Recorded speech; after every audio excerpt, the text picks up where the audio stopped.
Le docteur Thomas Weaver se tenait seul dans son laboratoire, ses yeux rivés sur une série d'équations complexes projetées sur un tableau blanc. Ses mains tremblaient légèrement d'excitation, tandis qu'il ajustait une dernière fois les paramètres de sa dernière simulation. Depuis des années, son esprit était obsédé par une seule idée, le temps. Plus qu'une simple mesure du changement, il voyait le temps comme un élément malléable, un fleuve aux courants multiples qu'il espérait un jour pouvoir naviguer à sa guise. Ce rêve avait commencé comme une simple curiosité académique, une question abstraite discutée parmi les théories de la physique quantique. Mais pour Weaver, c'était devenu une quête personnelle, presque spirituelle. Ses collègues, autrefois fascinés par son génie, avaient commencé à se détourner de lui, murmurant que son obsession devenait malsaine. Même sa famille, sa femme Claire et leur fille Emma avaient commencé à souffrir de son absence constante. Chaque jour, il s'enfermait un peu plus dans son laboratoire, laissant derrière lui une maison silencieuse et des repas solitaires. Weaver était conscient du prix à payer, mais il se disait que le temps même était la clé pour tout réparer. Une fois que j'aurai maîtrisé le temps, pensait-il souvent, je pourrai revenir en arrière, passer plus de temps avec elle, tout rectifier.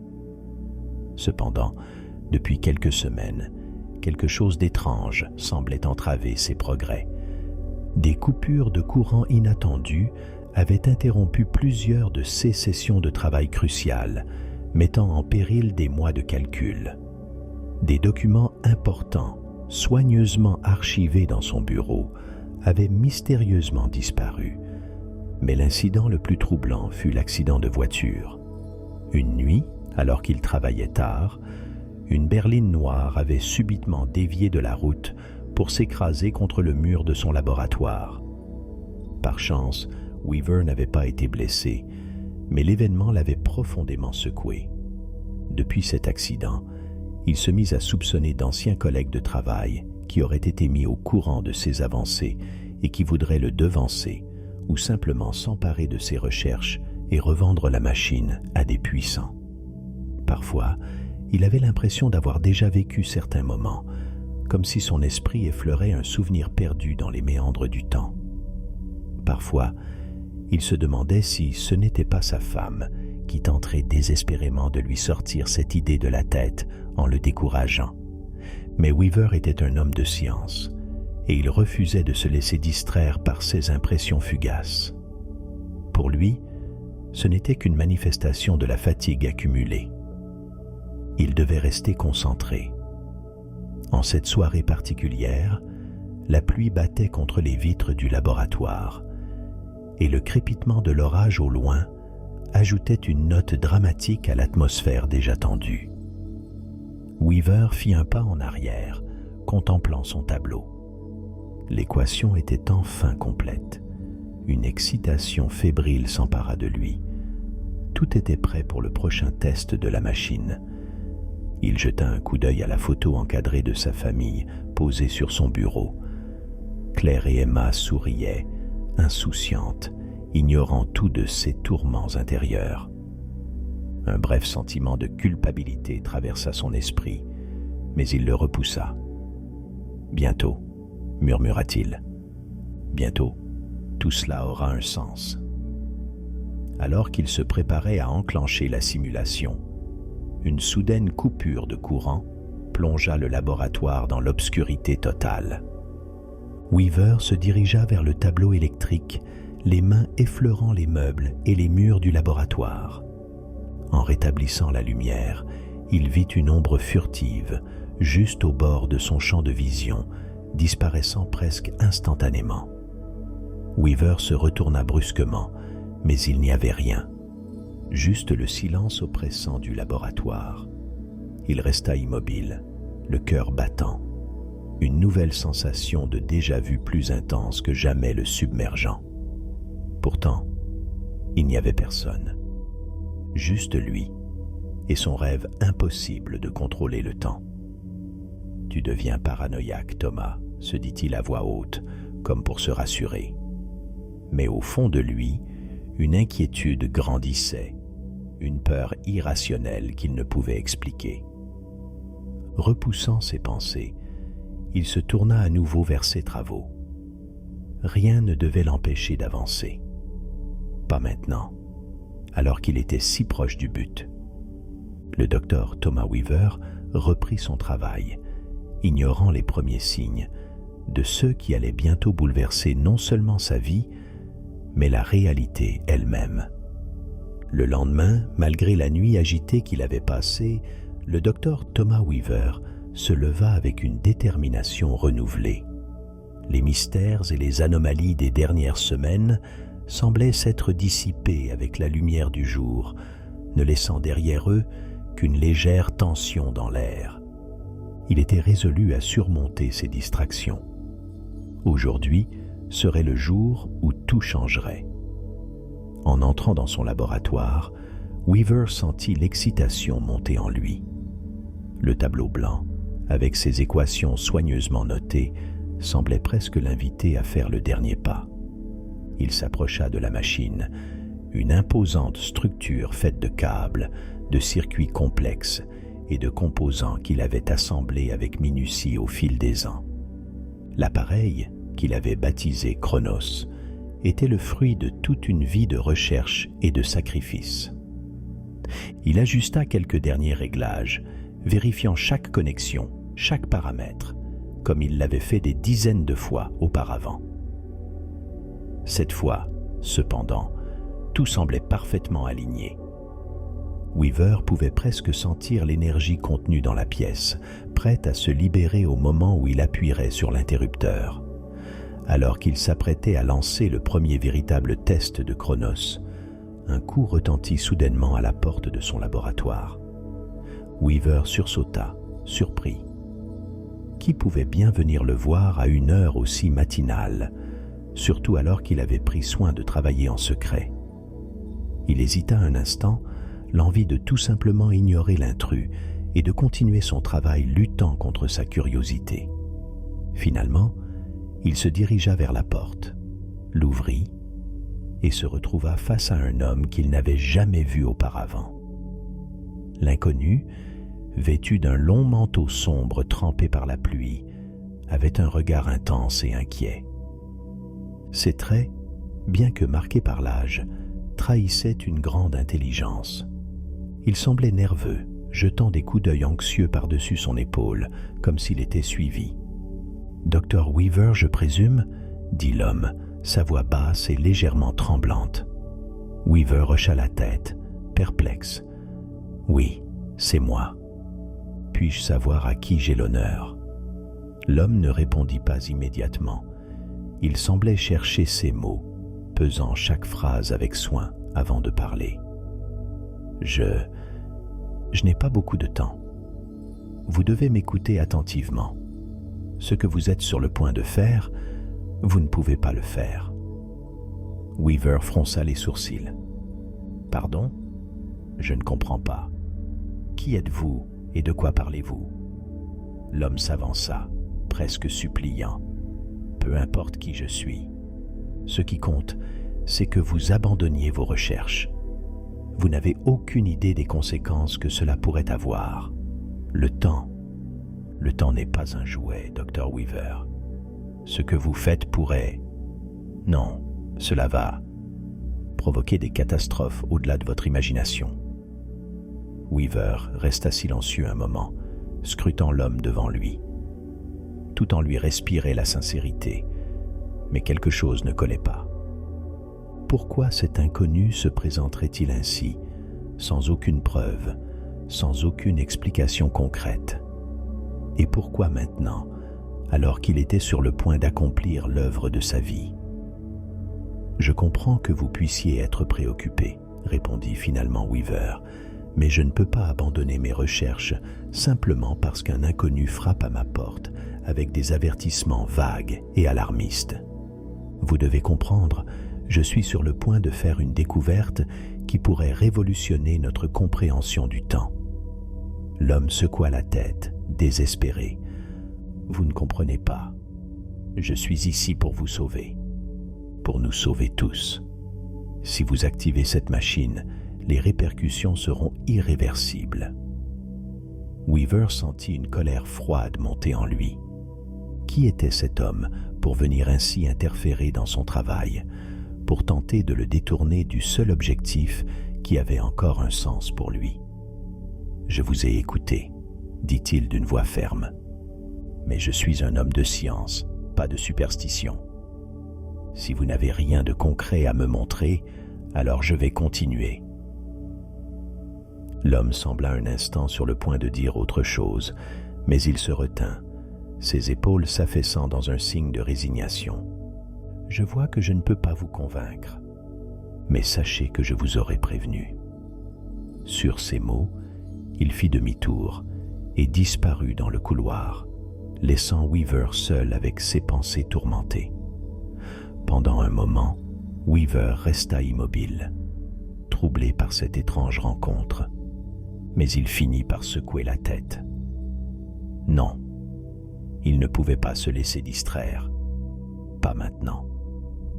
Avec une détermination renforcée, il se tourna vers Cronos, posa sa main sur l'interrupteur et sans plus d'hésitation, activa la machine. Un bourdonnement intense emplit immédiatement la pièce, les lumières vacillant alors que Cronos s'animait. Weaver retint son souffle, les yeux rivés sur les instruments de mesure. Les secondes semblaient s'étirer à l'infini, chaque tic-tac de l'horloge résonnant dans son esprit. Puis, soudain, la machine s'arrêta, laissant place à un silence pesant. Weaver scruta les relevés, son cœur battant à tout rompre. Et là, devant lui, les résultats apparurent. Cronos avait fonctionné. Il avait réussi. Mais au lieu du sentiment de triomphe qu'il avait tant attendu, une étrange sensation de vide s'empara de lui. Il savait désormais que la machine ne pouvait voyager que vers le passé et revenir dans le présent. Une révélation qui aurait dû le fasciner, mais qui laissait une ombre de doute dans son esprit. Le visage de l'homme, ses avertissements pressants, continuaient de résonner dans sa mémoire. Ignorant ce malaise croissant, Weaver se concentra sur les données. Il était trop tard pour revenir en arrière. Le voyage dans le temps n'était plus une théorie, c'était une réalité. Et il ne pouvait s'empêcher de se demander ce que cela signifiait vraiment pour l'avenir. Le docteur Thomas Weaver se réveilla le lendemain avec un sentiment d'excitation qu'il n'avait pas ressenti depuis des années. Son test de la veille avait été un succès. La machine fonctionnait et il se préparait maintenant pour son premier véritable voyage dans le passé. Il avait soigneusement sélectionné une époque lointaine et paisible, l'année 1925, dans une petite ville tranquille du Midwest américain. L'objectif de ce premier voyage était simple: observer, sans interagir, ni laisser la moindre trace de sa présence. Il s'habilla en conséquence, portant des vêtements d'époque qu'il avait minutieusement choisis pour se fondre dans la foule. Son sac, léger mais pratique, contenait un appareil photo miniature dissimulé dans une montre, un stylo et un carnet pour noter ses observations. Il était prêt à faire le saut, mais il vérifia une dernière fois son matériel, s'assurant qu'il n'avait rien oublié. Avec une détermination renouvelée, il entra dans la machine, ajusta les paramètres et enclencha le processus. La sensation de vertige familière s'empara de lui, alors que la machine le transportait à travers les méandres du temps. En un instant, il se retrouva projeté au milieu d'une rue pavée, le soleil doux de l'après-midi réchauffant son visage. Il prit une profonde inspiration.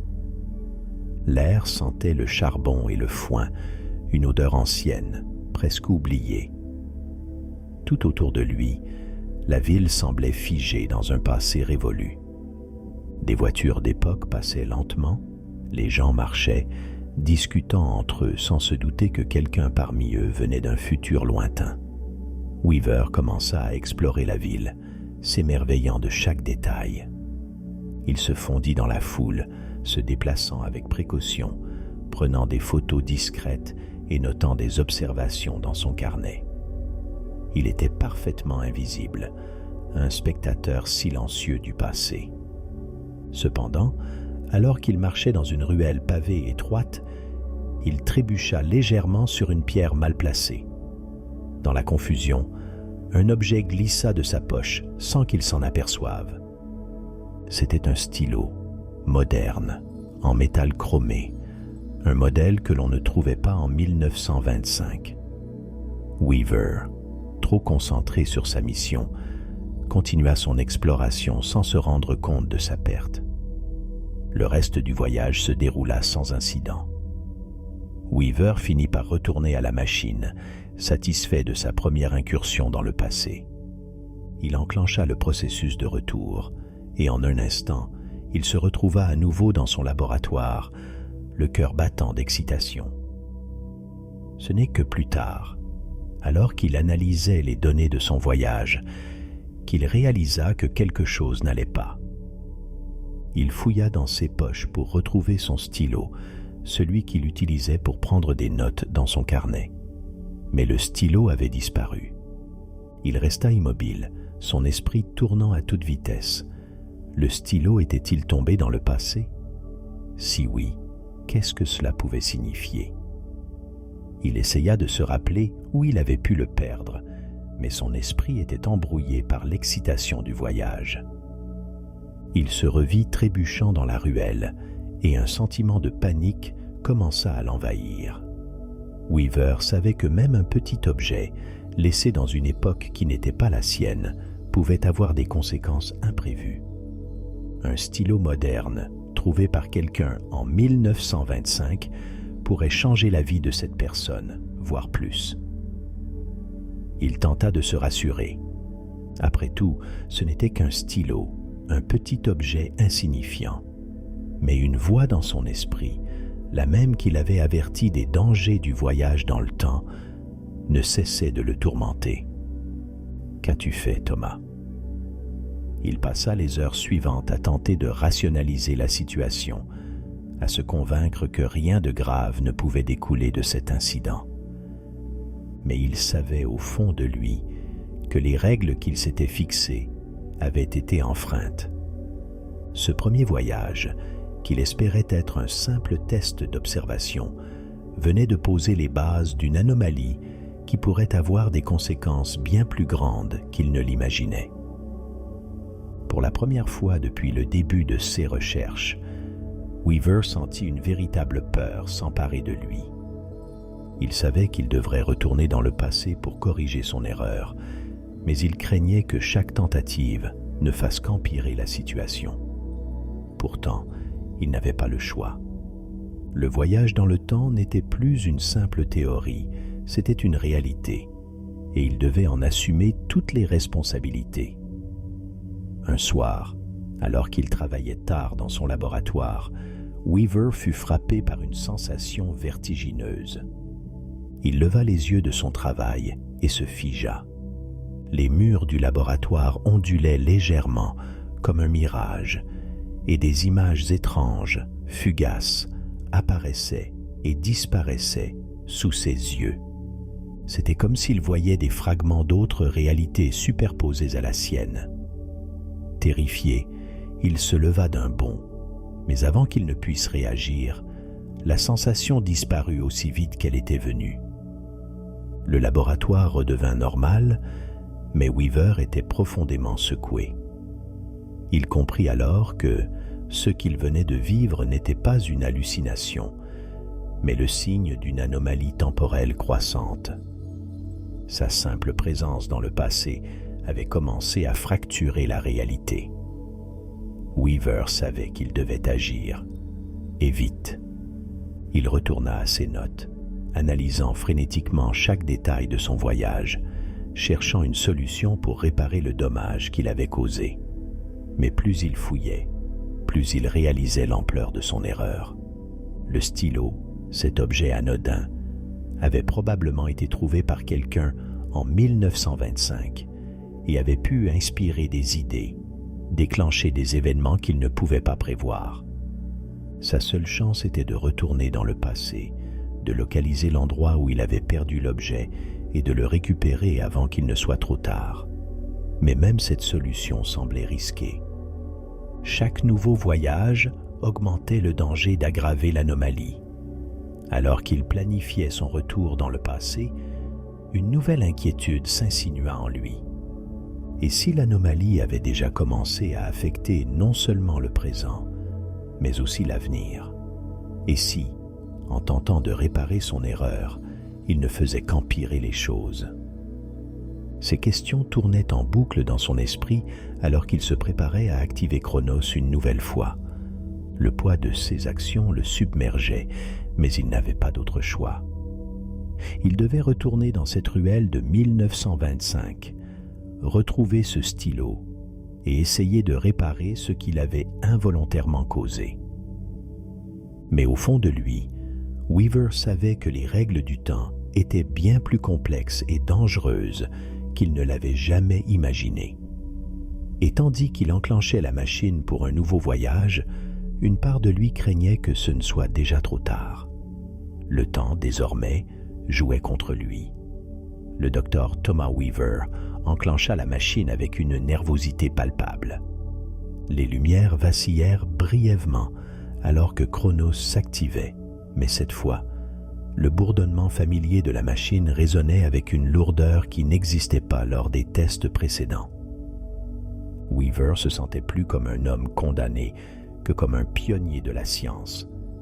Pourtant, il devait essayer de réparer son erreur. Il avait programmé la machine pour retourner exactement au même endroit et à la même époque, la ruelle pavée de 1925 où il avait perdu le stylo. Le voyage fut rapide, et en un instant, il se retrouva à nouveau dans cette rue sombre, maintenant déserte et silencieuse. Le soleil était bas dans le ciel, teintant les bâtiments d'une lueur orangée. Weaver vérifia rapidement ses poches, s'assurant qu'il n'avait rien de moderne sur lui cette fois-ci, puis commença à chercher l'objet perdu. Après quelques minutes de recherche minutieuse, il repéra enfin le stylo, à moitié caché sous une caisse en bois près du mur. Un sentiment de soulagement envahit son corps alors qu'il se penchait pour le ramasser. Mais ce soulagement fut de courte durée. Alors qu'il se relevait, un mouvement au coin de son œil attira son attention. Un homme, habillé en habit d'époque, se tenait à l'autre bout de la ruelle, l'observant avec curiosité. Weaver sentit son cœur s'accélérer. Il devait partir immédiatement, avant que cet homme ne commence à poser des questions ou à devenir suspicieux. Mais alors qu'il faisait demi-tour pour rejoindre la machine, l'homme l'interpella. « Hé, vous, attendez une seconde. » Weaver hésita une fraction de seconde, mais ce fut suffisant. L'homme s'approcha rapidement, son expression méfiante. Weaver comprit qu'il ne pouvait pas fuir sans attirer encore plus d'attention. « Qu'est-ce que vous faites ici, et qu'est-ce que c'est que ce truc dans votre main ?» demanda l'homme en pointant le stylo. Weaver essaya de garder son calme. « Oh, ce n'est rien. Juste un vieux stylo. J'ai dû le faire tomber plus tôt, et je suis revenu le chercher. » L'homme plissa les yeux, clairement pas convaincu. « Ça ne ressemble pas à un stylo d'ici. Vous n'êtes pas d'ici, n'est-ce pas ?» Avant que la situation ne dégénère, Weaver prit une décision. Il ne pouvait pas permettre à cet homme de s'approcher plus. Il devait partir, et vite. Sans un mot de plus, il tourna les talons et courut vers l'endroit où il avait caché la machine. Derrière lui, il entendit l'homme crier quelque chose, mais il ne s'arrêta pas. Chaque seconde comptait. Il atteignit la machine et l'activa en toute hâte, jetant un dernier coup d'œil par-dessus son épaule. L'homme s'était arrêté au bout de la ruelle, le regardant s'évaporer dans le tourbillon de lumière. Weaver espérait que cet homme penserait avoir rêvé, mais il savait que le risque était trop grand. De retour dans son laboratoire, Weaver se laissa tomber sur une chaise, le souffle court. Il avait récupéré le stylo, mais il ne pouvait pas ignorer l'interaction avec l'homme. Une autre erreur, une autre petite modification du passé qui pouvait encore provoquer des conséquences imprévisibles. Les jours suivants, Weaver scruta les journaux d'époque, recherchant des signes de changement dans l'histoire. Et puis, il tomba sur une nouvelle qui lui glaça le sang. Un homme avait été retrouvé mort quelques jours après son retour. Un ouvrier travaillant sur un chantier proche de la ruelle où il avait laissé le stylo. Les détails étaient vagues, mais le nom de l'homme lui semblait étrangement familier. Il réalisa alors que cet homme était celui qui l'avait confronté. Weaver comprit qu'il était pris dans un cercle vicieux. Chaque tentative de correction semblait aggraver la situation, comme si le temps lui-même résistait à ses efforts pour le manipuler. Les anomalies autour de lui s'accentuaient. Les murs du laboratoire se déformaient par moments. Des échos étranges résonnaient dans les couloirs, et des objets continuaient de disparaître et de réapparaître sous des formes altérées. Il ne savait plus quoi faire. Revenir encore dans le passé semblait risqué, mais laisser les choses telles qu'elles étaient maintenant pourrait signifier la désintégration complète de la réalité qu'il connaissait. Les erreurs s'accumulaient. Chaque tentative de les corriger entraînait de nouvelles complications. Le poids des responsabilités écrasait Weaver. Pourtant, il savait qu'il ne pouvait pas abandonner. Il devait comprendre la nature de ces anomalies, trouver un moyen de stabiliser le flux temporel. Il était prêt à tout sacrifier pour corriger ses erreurs, même si cela signifiait plonger encore plus profondément dans l'incertitude. Mais au fond de lui, une vérité épouvantable commençait à se dessiner. Et si le véritable problème n'était pas le stylo, ni même ses voyages dans le temps, mais quelque chose de bien plus fondamental, quelque chose qu'il ne pouvait pas encore comprendre. Les semaines passèrent, et le docteur Thomas Weaver sentit l'étau se resserrer autour de lui. Les distorsions temporelles se multipliaient, et ce qui avait commencé comme des anomalies mineures dans son laboratoire se transformait en phénomènes globaux inquiétants. Le monde autour de lui commençait à montrer des signes de changement, des signes qu'il ne pouvait plus ignorer. Un matin, alors qu'il buvait son café, les nouvelles à la télévision captèrent son attention. Les reportages parlaient d'événements étranges qui se produisaient un peu partout dans le monde. Des régions entières confrontées à des variations climatiques inexplicables, des villes entières subissant des tremblements de terre inattendus, des disparitions mystérieuses d'individus sans laisser de traces. Mais le pire était encore à venir. Quelques jours plus tard, une nouvelle d'une ampleur cataclysmique frappa l'humanité de plein fouet. Un virus inconnu et extrêmement virulent avait soudainement émergé, se propageant à une vitesse fulgurante à travers le globe. Aucun des systèmes de santé publique ne semblait capable de l'arrêter. Ce virus, d'une complexité biologique jamais vue auparavant, attaquait les cellules humaines de manière imprévisible, provoquant des symptômes qui variaient d'une personne à l'autre. Les scientifiques étaient déconcertés, incapables de trouver un vaccin ou un traitement efficace. Le monde plongea rapidement dans le chaos. Les gouvernements imposèrent des quarantaines strictes, mais rien ne semblait pouvoir contenir l'épidémie. Les hôpitaux débordaient, les infrastructures s'effondraient, et la peur prenait le dessus. Le taux de mortalité grimpait à des niveaux jamais atteints dans l'histoire moderne. Weaver, de plus en plus terrifié, réalisa que cette catastrophe n'était pas une simple coïncidence. Il savait, au fond de lui, que ce virus était une conséquence directe de ses manipulations du temps. Quelque part, dans l'un de ses voyages, un événement qu'il avait déclenché, aussi insignifiant qu'il ait pu sembler à l'époque, avait donné naissance à cette pandémie.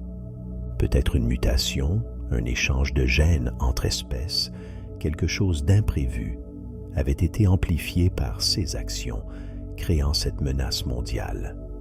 Il se souvint alors de son dernier voyage, celui où il avait récupéré le stylo. Et s'il avait emporté quelque chose d'infime avec lui, une bactérie, un virus dormant, qui, une fois exposé à une époque où il n'était pas censé exister, avait évolué de manière catastrophique? Cette pensée le terrifia. Mais ce n'était pas tout. Les distorsions temporelles continuaient à empirer. Les tremblements de terre, les variations climatiques, même des éclats lumineux dans le ciel qui ne pouvaient être expliqués, tout pointait vers un désordre croissant du flux temporel. Le tissu même de la réalité commençait à se déchirer. La civilisation telle qu'il la connaissait s'effondrait sous ses yeux, et Weaver comprit alors l'ampleur de ses actions. Ce n'était pas seulement une épidémie ou des tremblements de terre, c'était la désintégration complète de l'ordre mondial, un effondrement de la réalité elle-même. Weaver s'effondra dans son laboratoire, la tête entre les mains, assommé par la culpabilité. C'était lui qui avait provoqué tout cela. Il se rappela alors de l'homme étrange qui l'avait averti, des versions futures de lui-même qui tentaient désespérément de l'arrêter. Toutes ces tentatives étaient motivées par cette connaissance. Il devait tout arrêter, à n'importe quel prix. Il était encore possible de stopper la création de la machine à voyager dans le temps avant qu'elle ne cause des dégâts irréparables. Il programma Chronos pour le transporter quelques semaines avant la finalisation de la machine, juste à temps pour saboter ses propres recherches. Il était déterminé à ralentir son jeune moi, à introduire suffisamment de chaos pour que la création de la machine soit retardée ou même abandonnée. Le voyage à travers le temps fut plus fluide cette fois-ci, comme si Chronos répondait à l'urgence de la situation. Weaver se retrouva dans son ancien laboratoire, un lieu désormais familier mais rempli de souvenirs douloureux. Il savait exactement ce qu'il devait faire. Il se glissa dans les ombres, observant de loin son jeune moi travailler avec une concentration presque maniaque. Le jeune Weaver était totalement absorbé par ses calculs et ses prototypes, inconscient des dangers qu'il courait. C'était le moment idéal pour passer à l'action. Weaver se dirigea discrètement vers la boîte à fusibles du laboratoire. Il déconnecta soigneusement quelques câbles, provoquant une coupure de courant soudaine. Les lumières s'éteignirent, plongeant la pièce dans l'obscurité. Il entendit son jeune moi jurer de frustration et se lever pour inspecter la panne. Profitant de la confusion, Weaver s'approcha de la table où étaient éparpillés des documents cruciaux, des plans, des schémas, des notes, et commença à en subtiliser certains. Il savait qu'en supprimant ces informations, il pourrait retarder la finalisation de la machine. Alors qu'il repliait les documents volés, une voix douce attira son attention. Il se figea, tendant l'oreille. La porte du laboratoire s'ouvrit légèrement et il aperçut sa fille, Emma, debout dans le couloir avec sa mère, Claire. « Pourquoi papa n'est pas venu me chercher à l'école aujourd'hui ?» demanda Emma, sa voix empreinte de tristesse. Claire posa une main réconfortante sur l'épaule de la petite. « Il est très occupé, ma chérie. Il travaille sur quelque chose d'important. » « Mais il m'avait promis, » répondit Emma, les larmes aux yeux. Weaver sentit son cœur se serrer. Il se souvenait de ce moment, bien sûr. Il se rappelait avoir été si absorbé par ses travaux qu'il avait oublié cette promesse. À l'époque, il s'était promis de rectifier tout cela une fois que ses recherches auraient porté leurs fruits. « Ne t'inquiète pas, » murmura Weaver pour lui-même, bien qu'Emma et Claire ne puissent l'entendre. « Je vais arranger ça. Je vais tout arranger, je te le promets. » Après un bref moment, Claire emmena Emma, et la porte se referma derrière elle. Weaver resta là, dans l'obscurité du laboratoire, une vague de culpabilité l'envahissant. Mais il n'y avait pas de temps pour les regrets. Il devait poursuivre son sabotage. Il replaça les documents manquants avec soin, laissant assez de désordre pour que son jeune moi se débatte avec des énigmes insolubles. Satisfait, il quitta discrètement le laboratoire et retourna à la machine, activant Chronos pour le ramener à son époque. De retour dans le présent, Weaver espérait que ces perturbations auraient suffi à changer le cours des événements. Mais à son grand désespoir, il se rendit vite compte que rien n'avait changé. La machine avait tout de même été construite et les événements catastrophiques continuaient de se dérouler. Le monde restait sur le chemin du chaos. Weaver sentit la frustration monter en lui. Il avait échoué à empêcher la construction de la machine. Il devait essayer autre chose, quelque chose de plus radical. Il prit alors une décision impulsive, mais qu'il croyait nécessaire. Il retourna dans le passé, déterminé à détruire la machine avant même qu'elle ne soit terminée. Pour ce faire, il choisit une méthode directe et brutale, une collision. De retour dans le passé, il localisa une vieille voiture abandonnée dans une ruelle proche du laboratoire. Il parvint à la faire démarrer, ses mains tremblantes d'adrénaline et de peur. Il savait que cette action pourrait avoir des conséquences imprévisibles, mais il n'avait plus le choix. Il devait empêcher son jeune moi de compléter la machine, peu importe le coût. Weaver conduisit la voiture jusqu'au laboratoire, serrant les dents alors qu'il accélérait. La collision fut violente. La voiture s'écrasa contre le mur du laboratoire, détruisant une partie de la structure et renversant des équipements précieux. Weaver sortit de la voiture, légèrement blessé, mais déterminé. Il observa les dégâts avec satisfaction, convaincu que cela suffirait à stopper la création de la machine. Ensuite, il retourna à Chronos, blessé mais résolu, et revint dans le présent. Mais en émergeant dans son propre temps, il réalisa avec horreur que rien n'avait changé. La machine existait toujours, et les distorsions temporelles continuaient de ravager le monde. Weaver tomba à genoux, le désespoir l'envahissant. Il avait tout essayé, tout sacrifié, mais rien n'avait suffi à empêcher le désastre. Il se redressa lentement, son esprit tourmenté cherchant désespérément une nouvelle solution. Il comprit alors ce qu'il devait faire. Ce n'était pas la machine qu'il devait détruire, mais lui-même. Pour arrêter cette folie, il devait retourner encore plus loin dans le passé, avant même que l'idée de la machine ne germe dans son esprit et s'effacer de l'histoire. C'était la seule façon de sauver le monde. Avec cette résolution finale, Weaver se prépara pour un dernier voyage, celui qui mettrait fin à tout. Le docteur Thomas Weaver, désormais accablé par la gravité de la situation, savait que sa prochaine action serait la dernière. Tous ses efforts pour saboter la création de la machine avaient échoué. Les distorsions temporelles continuaient de ravager la réalité et l'humanité était au bord de l'effondrement. Il n'avait plus d'autre choix que de prendre la décision la plus difficile de sa vie, remonter encore plus loin dans le passé, à un moment où il pourrait s'assurer que ni la machine, ni lui-même n'existent. Assis devant la console de Chronos, Weaver entra les coordonnées d'une époque bien antérieure à la conception de sa machine. Cette fois, il ne s'agissait pas simplement de ralentir ses recherches ou de saboter un laboratoire. Il allait remonter jusqu'au moment où la possibilité de créer cette machine n'existerait même pas, où sa propre existence serait annulée. Le voyage cette fois fut empreint d'une tristesse profonde.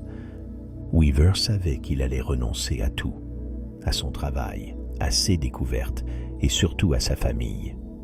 Il allait s'effacer pour que le monde puisse continuer à exister sans les horreurs qu'il avait accidentellement déclenchées. Mais il le faisait en sachant que c'était le seul moyen de sauver l'humanité.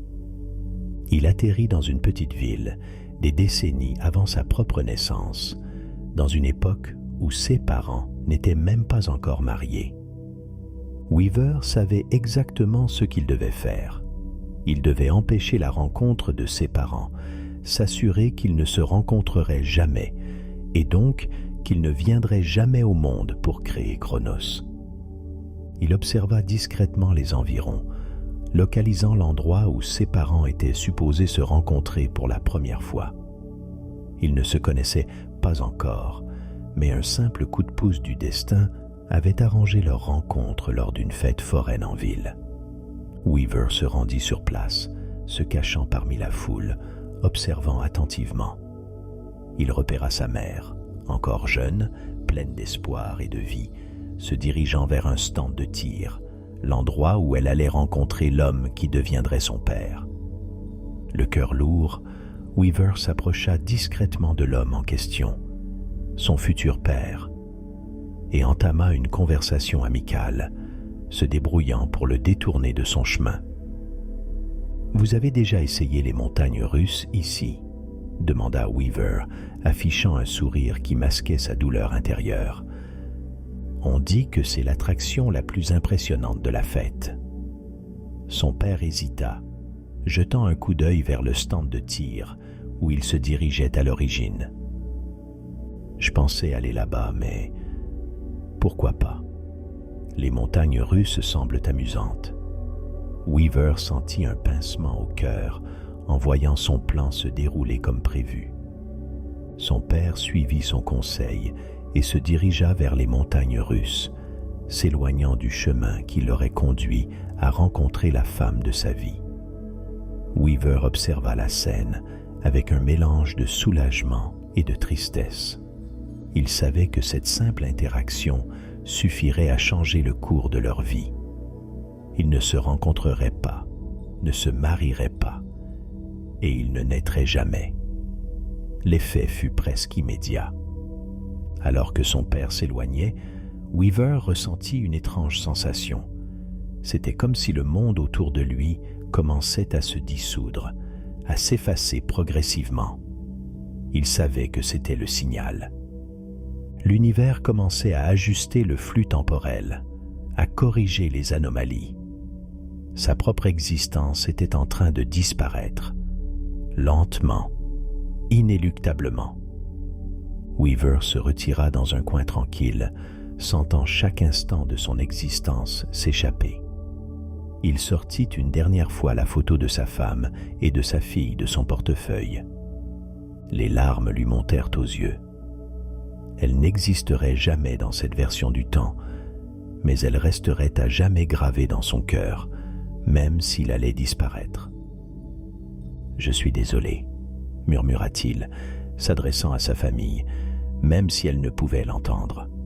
« Je suis désolé de n'avoir pas été là pour vous. Je fais cela pour vous et pour tout le monde. Je vous aime de tout mon cœur. » Les contours de ses mains commencèrent à devenir flous, tout comme les objets autour de lui. Il sentait sa propre existence s'effacer, se fondre dans le flux du temps. Mais avant de disparaître complètement, un dernier sourire éclaira son visage. Il savait que, par son sacrifice, il avait restauré l'ordre des choses, sauvé l'humanité des erreurs qu'il avait commises. La réalité se réajusta, et le monde continua, désormais intact, sans la moindre trace de l'homme qui aurait pu devenir le plus grand inventeur de tous les temps.